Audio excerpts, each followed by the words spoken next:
3 ایک دفعہ MP، اب ان کا بیٹا ہے سول سروس چھوڑ کے آیا اور یہ اور وہ باپ کی لیگیسی لے کے چل رہا ہے. انہوں نے مجھے ایک بار بات بتائی کو 20-25 سال پہلے.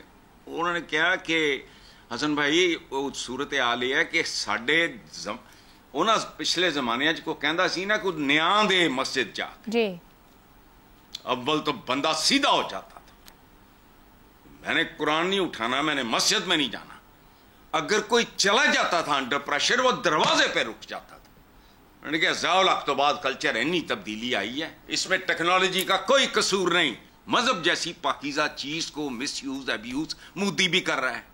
وہاں انہوں نے سولر پینل جلا دیے انڈیا میں، کیا کہہ کے کہ جی سورج دیوتا ناراض ہو رہا ہے کہ اس کی انرجی. اندازہ لگا یہ قومیں اس طرح کی ہیں. ٹھیک ہو گیا. رضا رومی صاحب، کیا قومیں ہی ایسی ہیں یا معاشرہ پہلے سے ہی ایسا تھا، یا جو کچھ اس ٹیکنالوجی کے ذریعے ایک فاسٹ پیس پہ بیچا گیا ہے اس نے سب کچھ بگاڑ کے رکھا ہے؟ عائشہ دیکھیں، ٹیکنالوجی کو بلیم کرنے سے پہلے جو حسن صاحب نے بات کہی ہے، ہم اپنے معاشرے کو بھی تو دیکھیں نا. یہاں پہ جو اقدار جن کی پرورش کی، جن کو انکریج کیا گیا ہے وہ بھی تو انہی خطوط پر ہے نا. کیا پاکستان میں یہ سوشل میڈیا سے پہلے بھی یہ ویلیو سسٹم نہیں تھا؟ کچھ بدلا تو نہیں ہے نا، اس طرح سے کوئی بہت میجر تبدیلی نہیں ہوئی.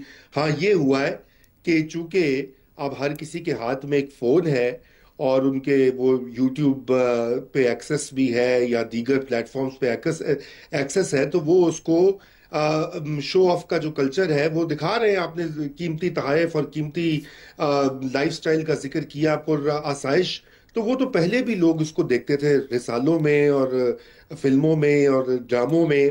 ہمارے جو پوری ڈرامہ انڈسٹری ہے اس کو دیکھ لیجئے، اس میں بھی تو کس طرح کے گھر ہوتے ہیں. کیا ہم پاکستانی اس طرح کے گھروں میں رہتے ہیں؟ کیا اس طرح کی گاڑیاں چلاتے ہیں؟ تو یہ ایک پورا کا پورا ایک معاشرتی زوال کا عکاس ہے یہ سب کچھ. میں اس کو یوں دیکھتا ہوں اور سوشل میڈیا اس کو ہائی لائٹ کر رہا ہے. اب یہ بات درست ہے کہ وہاں پہ کہیں لائنز کراس ہو جاتی ہیں، اور اس کی ایک بڑی وجہ یہ ہے کہ سوشل میڈیا ایک ایسا ایریا ہے کہ اس کی ریگولیشن بڑی مشکل ہے. فلم اور ٹی وی پہ تو، اخبار میں تو آپ کر سکتے ہیں، سوشل میڈیا پہ آپ کیا کریں گے؟ قوانین بنائے ہیں، لیکن آپ کو پتا ہے وہ جو قوانین بنے ہوئے ہیں سوشل میڈیا کے لیے وہ کہیں اور استعمال ہوتے ہیں. وہ استعمال وہاں پہ ہوتے ہیں جب حکومت کے خلاف کوئی بات ہو یا کسی کو فکس کرنا ہو تو وہ فوری طور پہ مشینری حرکت میں آ جاتی ہے. لیکن جب کوئی اس طرح کے سنگین قسم کی فیملی ویلیوز کو کوئی تھریٹ ہو تو وہاں پر یہ کام نہیں کرتا. بہت ٹھیک بات کہہ رہے ہیں. بڑا ہم نقطہ ایک ذہن میں آتا ہے کہ پہلے غریب اپنے بچے کو چائلڈ لیبر کے لیے استعمال کرتا تھا، مگر اب یہ دکھتا ہے کہ جس کی جیب میں پیسے ہیں وہ بھی بچے کی معصومیت کو چائلڈ لیبر کے لیے یوز کر رہا ہے. زیغم صاحب، بچوں کو کمائی کا ذریعہ بنانا کس حد تک چائلڈ لیبر کی ایک نئی شکل ہے؟ کیا بغیر شعور اور مرضی کے بچوں کو کیمرے پر لانا ان کے مستقبل، ان کے اعتماد اور ان کی شخصیت کو متاثر کرتا ہے؟ عائشہ، بچوں کی کماڈیفیکیشن، یعنی ان کو ایسی چیز بنا دینا جو برائے فروخت ہو، یہ ہماری اس اٹینشن اکانومی کی بدترین چیز ہے. آپ اس میں خواتین کو بھی شامل کیجئے. دیکھیے، انسانی تہذیب کے تیسرے بڑے انقلاب سے ہم گزر رہے ہیں. سب سے پہلے جب انسان نے لکھنا سیکھا تھا، دوسری بات جب انسان نے پرنٹ کرنا سیکھا تھا، اور تیسرا انقلاب یہ ڈیجیٹل ریولوشن ہے. اور اتنے بڑے جب انقلاب آتے ہیں تو پھر معاشرے کیا، وہ تہذیب کی بنیادوں کو بھی ہلا کر رکھ دیتے ہیں، بلکہ توڑ کے رکھ دیتے ہیں. پوری تہذیبیں نئے سرے سے استوار ہوتی ہیں، اور شروع میں تو بڑی تباہی آتی ہے. دیکھیں، نیکسس میں نوآ حریری نے لکھا ہے کہ جب پرنٹنگ ایجاد ہوئی تھی تو 200 سال تک سب سے زیادہ چھپنے والی کتابوں میں وہ مینول تھا جو وچ ہنٹنگ کا تھا، کہ آپ ان خواتین کو کیسے پکڑیں گے جو اصل میں بھوتنیاں ہیں، اور پھر ان کو جلانا کیسے. ہم پرنٹنگ کو سمجھتے ہیں کتنی تعلیم اور تہذیب آئی ہے، شروع میں یہ بھی ہوا تھا. اور وہی کچھ آج ڈیجیٹل ایج میں ہو رہا ہے کہ سب سے بڑی کموڈٹی اٹینشن ہے، سب سے زیادہ بکتی ہے، سب سے بڑی کمپنیاں وہ ہیں جو اٹینشن میں ڈیل کرتی ہیں، اور سب کچھ برائے فروخت ہے. بچے بھی، خواتین بھی، رشتے بھی، بزرگ بھی، پیدائش بھی، موت بھی، ہر چیز ایک سین ہے. ہر چیز کے لیے توجہ چاہیے، اور اس توجہ کو لے کے ڈالر چاہیے. خاندانی رشتے، پبلک پرائیویٹ کی باؤنڈری ختم، وہ چیز جو پرائیویٹ ہوتی تھی وہ پبلک ہے. اور غیر خاندانی رشتے بھی جن کا تصور ہی نہیں کیا جاتا تھا کہ وہ کبھی پبلک میں لائے جائیں گے. چلیں پرائیویٹ میں تو ہوا ہی کرتے تھے, لیکن غیر خاندانی رشتے وہ بھی سین ہیں. نفسیات کے ساتھ کھلواڑ ہو رہا ہے, خاص طور پہ ینگ لوگوں کی خود اعتمادی ختم ہو رہی ہے, کیونکہ وہ مسلسل اس چیز سے اپنے آپ کو موازنہ کر رہے ہیں جس کا وجود ہی کوئی نہیں ہے. وہ اس خوشی کی تمنا کر رہے ہیں جو ہے ہی نہیں, جو جھوٹے طور پر ان کو دکھائی جا رہی ہے.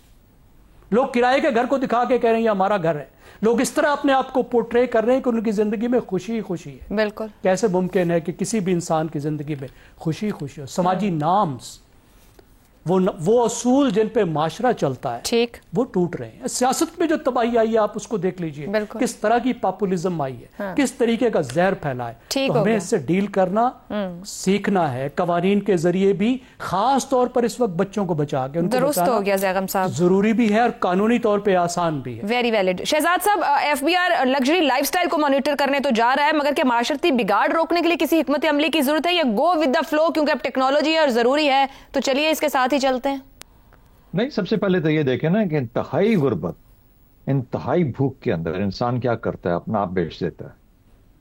تو یہاں سے شروع کریں کہ جو لوگ اور یہ جو غریب, اب تو غریب بیچارہ چھلانگ مار دیتا ہے بچوں سمیت, اپنی موت کو گلے لگا لیتا ہے.